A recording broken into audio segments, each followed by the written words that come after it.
Hey everyone, my name is Hannah and I am loving, living, and inspiring through classical music, shared experiences, travel, and lessons learned. So this video is about 7 things that I wish I knew before going to New York City. A couple summers ago, I stayed in New York City for 1 month for an opera training program. And some of the things that I was looking at myself aren't necessarily some of the things that they were helpful, but there were some insights that I got from that little experience that I think would be helpful for people who are going there for the first time. I had went there once before, more as a vacation for like a week with my choir in high school. But when you're having to stay there for a month and navigating things on your own, it is a very different experience. So, or if you're solo traveling, things can be very different. And I just want to share this with everybody so that they can, hopefully their lives can be a little bit easier. To give you guys some context, I'm from the Midwest in Ohio, so I'm not from a big city, so there are things that are definitely very different about New York City, and that can be helpful for people who are not from cities or anyone from outside of New York City. So let's go ahead and get started. The first thing that I wish I knew about going to Manhattan is you need to have just like a paper map, and you got to memorize that. You should not trust an app to get you to where you need to be. I did that. I made this mistake. That was my fault. So the problem with using apps is that, number one, they will give you not the easiest way. They will give you the quickest way to get somewhere, but not necessarily the easiest way. If you are a seasoned traveler, you know how to navigate things, then yeah, go ahead and use an app.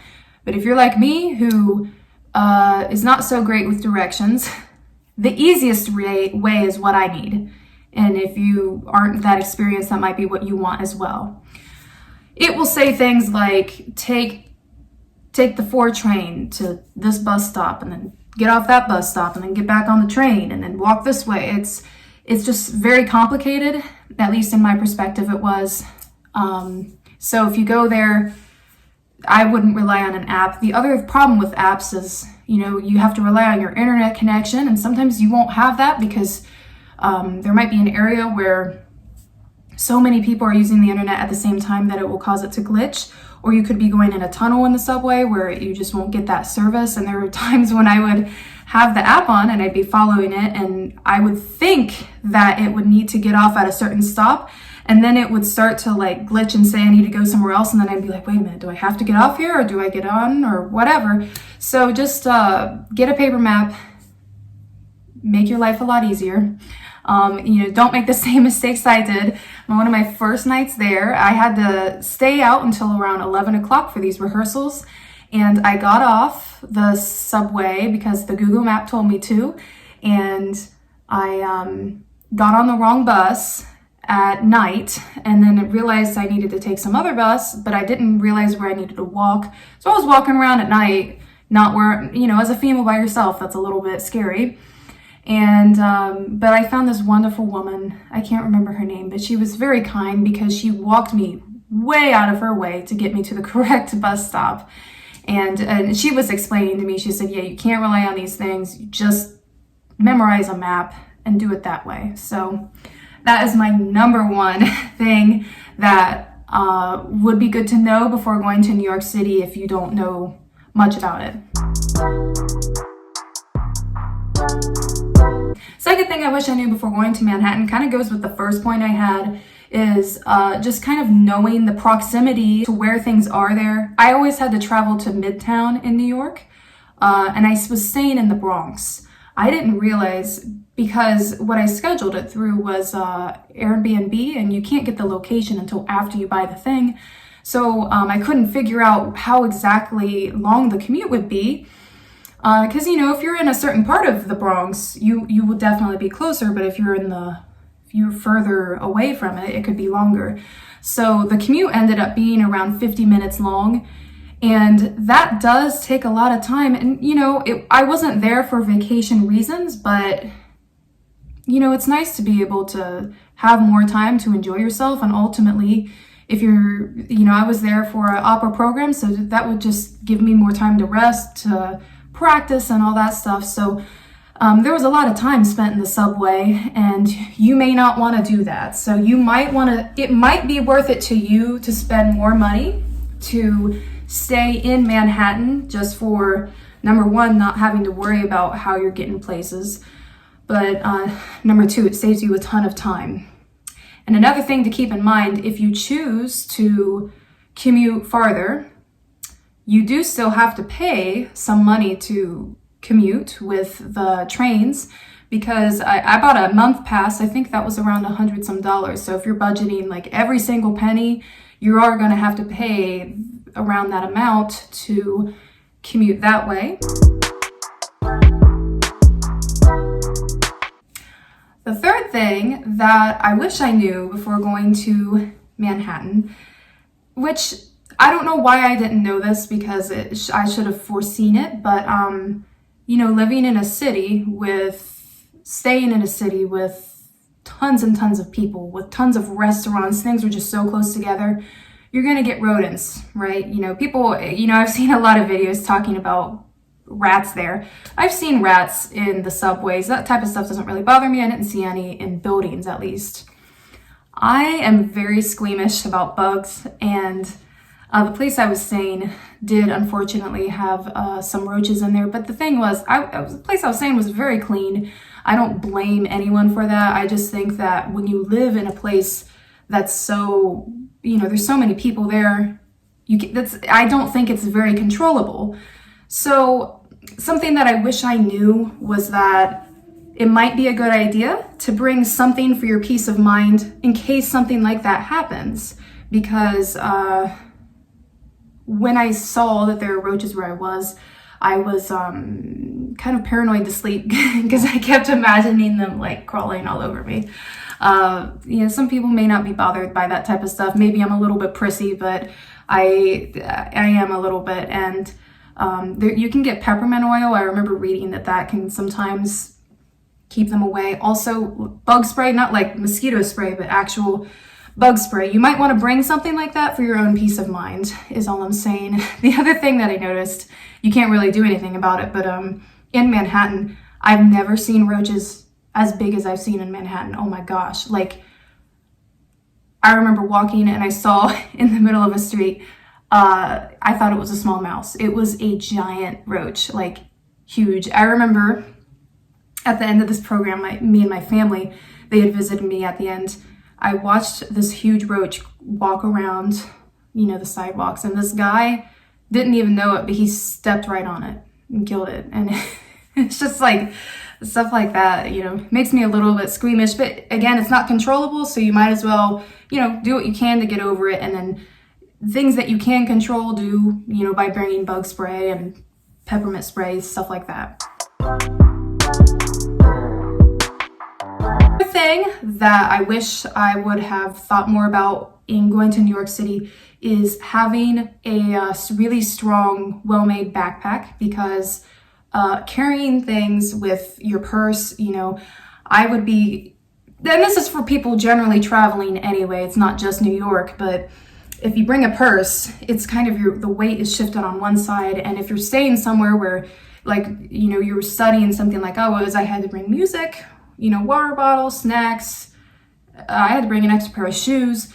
So you're going to have to carry kind of a lot of stuff. You need to have your wallet and all that fun stuff. So a backpack, I think, is best for that type of stuff. And just make sure it's well made, because I had a situation where mine was like, kind of flimsy, and it opened up at the bottom and there was stuff falling out. So get a really well-made one, and maybe one where the straps are a little bit padded so that it's a little bit easier on your shoulders. Fifth thing that I wish I knew about New York City is how draining it is energetically over there. Like, I never noticed that before, like the first time I had gone. I was a kid. I was like 16 probably when I went, so I didn't notice that stuff. But I think the reason being is, like, have you ever heard of someone who's empathic or an empath, someone who can feel energy? there's just so much of it. There's so many people there, and when there's so much energy like that, you literally just feel like the energy is just like draining you. I remember being so exhausted coming back. So things to help combat that would be like, make sure you bring vitamins. I never brought vitamins, and that would have helped me because I was eating, in trying to stay with my budget, I was eating things like those dollar pizzas. So I wasn't eating very healthily. And I remember going to Gregory's, which was like a coffee shop there, and they sold this green smoothie that actually really made me feel good when I drank it. I thought it was very expensive, but it did make me feel, I don't know, like I had more energy, more healthy. So things like that. Also a little talisman to carry with you. I don't know if you're superstitious at all, but that type of stuff helps me, like a lucky rock that will protect you from being drained of all of your energy, will maybe help you. Some of you might think I'm crazy right now, but that type of stuff, I think, is nice to think that maybe you've got something helping you like that. The sixth thing that I wish I would have known before going to New York City, and again, this is another thing that you can use for general travel, is that if you're staying in a place where you're gonna walk mostly, you're not gonna have a car, bring some waterproof shoes, because I would have these days where I would be going out for the entire day because there was no point in commuting all the way back. And I would wear fabric tennis shoes that would get completely soaked when it was raining. Didn't matter if I had an umbrella, because you're still walking outside of the umbrella or walking in puddles. I'd bring extra pairs of socks, but that didn't help because your feet would still soak in there. And then I had flip-flops, which that didn't work either because one, your feet would get really cold, and two, I tried that once, and the mud or dirt on the ground would, when you're wearing flip-flops, they flop back on the back of your pants. So rain boots or something. After going to New York, I got boots like these. These are so convenient, like one of the best purchases ever. Even here where I live, it's just nice to have waterproof shoes because it's just so much more comfortable to walk around when it's raining and not have to worry about having soggy feet all day. It doesn't have to be rain boots, just shoes that are made to be water resistant is super helpful. And lastly, the seventh thing that I wish I knew before going to New York City is, I don't think I'm bad at budgeting or staying on a budget, but whatever your budget is, you might want to plan a couple $100 more than that, just in unforeseen expenses. So like I was saying before, I really tried hard to stay with my budget with New York City, but things are very expensive over there. Food, I